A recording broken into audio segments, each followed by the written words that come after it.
வணக்கம் நண்பர்களே. இப்போ நாம ஒரு ரொம்பவே இன்ட்ரெஸ்டிங்கான நம்ம அன்றாட வாழ்க்கையை தீர்மானிக்கிற ஒரு விஷயத்தை பத்தி தான் பார்க்க போறோம். அதுதான் உழைப்பு மற்றும் நிர்வாகம். பல நேரங்கள்ல உடல் உழைப்புக்கும் அதை நிர்வகிக்கிற நிர்வாகத்துக்கும் இடையில இருக்கிற முரண்பாடுகளை நம்ம கவனிக்கிறதே இல்ல. இன்னைக்கு நாம அலச போற இந்த விஷயம் பல தலைமுறைகளா நம்ம நம்பிக்கிட்டு இருந்த சில கருத்துக்களையே முழுமையா கேள்விக்குள்ளாக்குது. நீங்க உழைப்பாளியா இருந்தாலும் சரி அல்லது ஒரு நிர்வாகியா இருந்தாலும் சரி, இந்த ஆழமான பகுப்பாய்வு உங்களுக்கு கண்டிப்பா ஒரு புது பார்வையை தரும். வாங்க உள்ளே போகலாம்.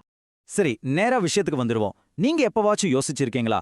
உலகத்திலே ரொம்ப கஷ்டப்பட்டு வியர்வை சிந்தி உழைக்கிற மனிதர்கள் ஏன் எப்பவுமே நிதி நெருக்கடியிலேயே சிக்கி தவிக்கிறாங்க? அதே நேரத்துல ஒரு மேசையில உட்காந்துக்கிட்டு வேலை வாங்குறவங்க மட்டும் எப்படி செட்டில் ஆகுறாங்க? கடினமா உழைச்சா மட்டுமே வாழ்க்கையில முன்னேறிட முடியும்னு ஒரு பொதுவான மாயா நம்ம சமூகத்துல விதைக்கப்பட்டிருக்கு. ஆனா உண்மை அது கிடையாதுங்கிறத இந்த விஷயம் ரொம்ப ஆழமா நமக்கு உணர்த்துது. இதோட ஆணிவேரை புரிஞ்சுக்கணும்னா ஒரு சுவாரஸ்யமான உண்மை இருக்கு. உழைப்புங்கிற வார்த்தை எங்கிருந்து வந்துச்சு தெரியுமா? அது விவசாயம், அதாவது உழவுங்கிற வார்த்தையிலிருந்து வந்தது. ஆதி காலத்துல விவசாயம் செய்யறதுக்காக மனிதன் தன்னோட உடல் உழைப்பை கொடுத்தான். நிலத்தை உழுது பயிரிட்டு அறுவடை செய்யறதுக்காக உருவாக்கப்பட்டதே இந்த உழைப்புங்கிற கோட்பாடு. ஆக உடல் ரீதியான கஷ்டங்கிறது அடிப்படையில ஒரு விவசாய தேவையிலிருந்தா உருவாச்சுங்கிறத வரலாறு நமக்கு ரொம்ப தெளிவா சொல்லுது. இப்போ வெறும் உடல் உழைப்புக்கும் அதை நிர்வகிக்கிற அந்த நிர்வாகத்திறனுக்கும் என்ன வித்தியாசம்னு பார்க்கலாம். தொடர்ந்து உழைக்கிறது மட்டுமே ஒருத்தரை உயர்த்தி விடாது. உதாரணத்துக்கு, ஒருத்தர் சமைக்கிறார்னா அவர் உழைப்பாளி. ஆனா அந்த உணவை எப்படி, யாருக்கு, எவ்வளவு விலைக்கு விக்கணும்னு பிளான் பண்றாரு பாத்தீங்களா, அவர்தான் நிர்வாகி. வெறும் உழைப்ப கொடுக்கறவர் வாழ்க்கையில பெரிய முன்னேற்றத்தை பார்க்கறதில்ல. ஆனா அந்த உழைப்ப நிர்வகிக்கிறவர் எப்படி முன்னேறுறாருங்கிறது இது ரொம்ப துல்லியமா சுட்டிக்காட்டுது. சரி, இதை இன்னும் கொஞ்சம் சுவாரஸ்யமா புரிஞ்சுக்க அரசர்கள் காலத்துல என்ன நடந்துச்சு, இந்த நிர்வாக அமைப்புகள் எப்படி உருவானுச்சுன்னு பாப்போம். பழங்கால அரசர்கள் எப்படி எந்த உடல் உழைப்பும் இல்லாம இவ்வளவு பெரிய சாம்ராஜ்யங்களை ஆண்டாங்கன்னு கொஞ்சம் யோசிச்சு பாருங்க. தலையில பெரிய கனமான கிரீடம், கையில ஒரு 4 அடி நீள வாள். ஆனா அவங்க நேரா போர்க்களத்துல இறங்கி சண்டை போட்டாங்களா? கிடையவே கிடையாது. இந்த ஆயுதங்கள், அந்த பிரம்மாண்டமான தோற்றம், இதெல்லாமே ஒரு நிர்வாக கருவிதான். அவங்க சும்மா ஒரு அச்சுறுத்தலை மட்டும் உருவாக்கிட்டு நிஜமான உடல் உழைப்ப, அதாவது போற படை வீரர்கள்கிட்ட ஒப்படைச்சிட்டு அவங்க நிர்வாகிகளா மட்டுமே இருந்தாங்க. இப்போ ஒரு ரொம்பவே சுவாரஸ்யமான, அதே சமயம் கொஞ்சம் வேடிக்கையான கேள்வி ஒன்று இருக்கு. இந்த பழங்கால அரசர்கள்லாம் ஏன் பாவாடை மாதிரி ரொம்ப தளர்வான ஆடைகளை உடுத்தியிருந்தாங்க? ஒரு நிமிஷம் யோசிச்சு பாருங்க. விடை ரொம்ப சிம்பிள். போர்க்களத்துல உயிரை பணயம் வச்சு போராடுற படைவீரனுக்கு கனமான கவசம், அவனுக்கு எந்த சௌகரியமும் இல்ல. ஆனா உழைப்ப வேலை வாங்குற அந்த நிர்வாகியான அரசனுக்கு நல்ல காத்தோட்டமான, வசதியான, சுலபமா நடமாடக்கூடிய ஒரு ஆடை தேவைப்பட்டுச்சு. இதுல இருந்து என்ன தெரியுது? கஷ்டத்தை எல்லாம் உழைப்பாளி சுமக்கிறான், ஆனா நிர்வாகி தான் வசதியை மட்டும் உறுதிப்படுத்திக்கிட்டு மொத்தத்தையும் கண்ட்ரோல் பண்றான். சரி, அப்படியே இந்த காலத்துக்கு வருவோம். உழைக்கிற மக்கள் எல்லாரும் அதிகமா நம்பி இருக்கிற இந்த ஓவர் டைம் பத்தி மூலப்பொருள் சொல்ற ஒரு ரொம்பவே முக்கியமான சிந்திக்க தூண்டுற வாதத்தை பார்ப்போம்.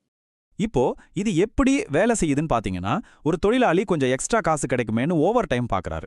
இதனால கம்பெனிக்கு என்ன லாபம்? அவங்களுக்கு தேவையான வேலை முடிஞ்சிடுது. அதனால புதுசா ஒரு ஆளை வேலைக்கு எடுக்கிறது அவங்க தவிர்த்திடுறாங்க. இதோட விளைவு என்ன? வேலை தேடிக்கிட்டு இருக்கிற உங்க பக்கத்து வீட்டுக்காரருக்கோ இல்ல உறவினருக்கோ கிடைக்க வேண்டிய வேலை கிடைக்காம போயிடுது. வேலையின்மை அதிகமாகுது. நீங்க பாக்குற அந்த கொஞ்ச நேர லாபத்துக்காக சமூகத்துல இன்னொருத்தரோட வேலை பறிபோகுதுங்கிற அந்த வாதம் நிஜமாவே சிந்திக்க வேண்டிய ஒண்ணு. அது மட்டும் இல்லாம இந்த உழைப்பாளர்கள் அவங்களோட உண்மையான மதிப்பை உணர்ந்துடக்கூடாதுங்கிறதுக்காகவே சில விஷயங்கள் கட்டமைக்கப்பட்டிருக்கு. சினிமா, நாடகம், சாதி, மதம் சார்ந்த அரசியல், மொழி பிரிவினை, இப்படி பல கவனச்சிதறல்களை பயன்படுத்துறாங்கன்னு மூலப்பொருள் சுட்டிக்காட்டுது. இந்த மாயைக்குள்ள சிக்கிற உழைப்பாளி தான் சுரண்டப்படுறதையே உணராம வாழ்க்கை முழுக்க உழைச்சுக்கிட்டே இருக்கான். அடுத்து நம்ம எல்லாரையும் ஏமாத்துற இன்னொரு மாயை, அதாவது சம்பள உயர்வு, இன்கிரிமெண்ட் பத்தின ஒரு அதிர்ச்சியான பொருளாதார உண்மையை பார்ப்போம். இத புரிஞ்சுக்க ஒரு 20 வருஷத்துக்கு முன்னாடி ஒருத்தர் வாங்கின சம்பளத்தையும் இன்னைக்கு வாங்குற சம்பளத்தையும் சும்மா ஒப்பிட்டு பார்ப்போம். இது நம்மள நிஜமான பொருளாதார நிலைமைக்கு கொண்டு வரும். இன்னைக்கு உங்களில் பலருக்கு மாதச் சம்பளம் 50,000 ரூபாயா இருக்கலாம். கேட்க பெரிய தொகை மாதிரி இருக்குல்ல? ஆனா அங்கதான் ஒரு அதிர்ச்சியான விஷயம் இருக்கு. இன்னைக்கு இந்த 50,000 ரூபாயை வச்சுக்கிட்டு நீங்க எவ்வளவு தங்கம் வாங்க முடியுமோ அதே அளவு தங்கத்தை பல வருஷங்களுக்கு முன்னாடி வெறும் 500 ரூபாய் சம்பளம் வாங்கின ஒரு சாதாரண மனுஷனால வாங்க முடிஞ்சது. இதிலிருந்து நமக்கு என்ன ஆழமா புரியுதுன்னா, பணவீக்கம் நம்மளோட வாங்கும் திறனை எப்படி மெதுமெதுவா முழுங்கிட்டு இருக்குங்கிறது தான். சம்பளத்தோட எண்கள் வேணா பெருசா மாறி இருக்கலாம், ஆனா அதோட உண்மையான மதிப்பு அப்படியே தான் இருக்கு. நமக்கு இன்கிரிமெண்ட் கிடைச்சிருச்சுன்னு நாம சந்தோஷப்படலாம், ஆனா உழைப்பாளியோட பொருளாதாரம் எந்த வகையிலையும் வளரல. இது வெறும் எண்களோட மாய, அவ்வளவுதான். இப்போ ரொம்ப முக்கியமான கட்டத்துக்கு வந்திருக்கோம். சரிப்பா, இவ்ளோ பிரச்சனை இருக்கு, அப்போ இதுக்கு தீர்வு தான் என்ன அப்படின்னு நீங்க கேட்கலாம். இதுக்கு கொடுக்கப்பட்டிருக்கிற ஒரு சூப்பரான தீர்வு தான் நீங்க ஒரு குட்டி முதலாளியே ஆகிறது. முதல்ல நம்ம ஒரு அடிப்படையான உயிரியல் உண்மையை புரிஞ்சுக்கணும். உங்களுக்கு 50 வயசோ 60 வயசோ ஆகும்போது இன்னைக்கு பண்ற அதே கடினமான உடல் உழைப்ப அப்ப பண்ண முடியுமா? கண்டிப்பா முடியாது. உடம்பு ஒத்துழைக்காது. அதனால உடம்ப மட்டும் நம்பி வாழ்ந்துடலாம்னு நினைக்கிறது ரொம்பவே ஆபத்தானது. நீங்க உயிர் பிழைக்க நிர்வாக திறன்களை கத்துக்கிறது கட்டாயம் தேவை. இந்த உழைப்பு பொறியிலிருந்து தப்பிக்க சில அட்டகாசமான வழிகள் சொல்லப்பட்டிருக்கு. 1. உங்க உழைப்போட மதிப்பை நீங்களே உணர்ந்து அதுக்கான நியாயமான கூலியை கேட்க தயங்காதீங்க. 2. நீங்க ஒரு பொருளை உருவாக்குறீங்கன்னா அதை நீங்களே விற்கவும் கத்துக்கோங்க. 3. வயசான காலத்துக்காக கொஞ்சம் தீவிரமாவே பணத்தை சேமிங்க. இது எல்லாத்தையும் விட முக்கியம், உழைப்போட சேர்த்து நிர்வாகத்தையும் கத்துக்கிட்டு நீங்களே ஒரு குட்டி முதலாளியா மாறுங்க. மொத்தத்துல இந்த ஆழமான பகுப்பாய்வு நமக்கு உணர்த்துற ஒற்றை இலக்கு இதுதான். சும்மா உடல் உழைப்பை மட்டுமே கொட்டிக்கிட்டு இருக்கிற ஒரு ஆளா இருக்காம உங்களோட சொந்த திறமையையும் உழைப்பையும் உங்களுக்காகவே ஸ்மார்ட்டா நிர்வகிக்கிற ஒரு நிர்வாகியா நீங்க உங்களை மாத்திக்கணும். இப்போ இந்த சிந்தனையோட நான் நிறைவு செய்றேன். இன்னைக்கு நீங்க உங்க வாழ்க்கையில வெறுமனே உழைப்பாளியா மட்டும் இருக்கீங்களா? இல்ல உங்க வாழ்க்கையும் உழைப்பையும் சரியா நிர்வாகம் பண்றீங்களா?